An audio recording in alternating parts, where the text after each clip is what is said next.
Today's Bible reading is taken from St. Paul's letter to Colossians, chapter 1, verses 1 to 8, and today's Gospel according to Luke chapter 4, verses 38 to 44. St. Paul's letter to Colossians, chapter 1, verses 1 to 8.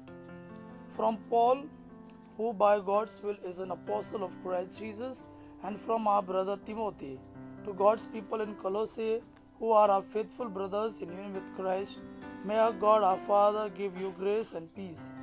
We always give thanks to God, the Father of our Lord Jesus Christ, when we pray for you. For we have heard of your faith in Christ Jesus and of your love for all God's people. When the true message, the good news, first came to you, you heard about the hope it offers, so your faith and love are based on what you hope for, which is kept safe for you in heaven. The gospel keeps bringing blessings and spreading throughout the world, just as it has amongst you ever since the day you first heard about the grace of God and came to know it as it really is. You learned of God's grace from Epaphras, our dear fellow servant, who is Christ's faithful worker on our behalf. He has told us of the love that Spirit has given you. Today's Gospel according to Luke chapter 4 verses 38 to 44. Jesus left the synagogue and went to Simon's house. Simon's mother-in-law was sick with a high fever, and they spoke to Jesus about her. He went and stood at her bedside and ordered the fever to leave her. The fever left her and she got up at once and began to wait on them. After sunset, all who had friends who were sick with various diseases brought them to Jesus.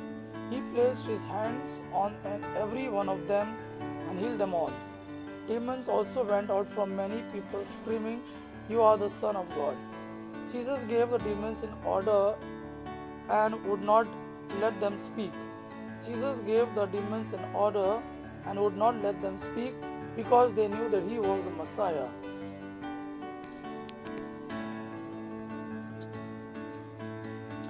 At daybreak, Jesus left the town and went off to a lowly place.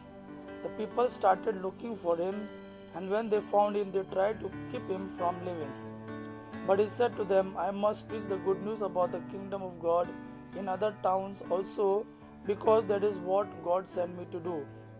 So he preached in the synagogues throughout the country. Gospel of our Lord Jesus Christ. Praise the Lord Jesus Christ. May God our Father and His Son Jesus fill you with His mercy, peace and love. Amen.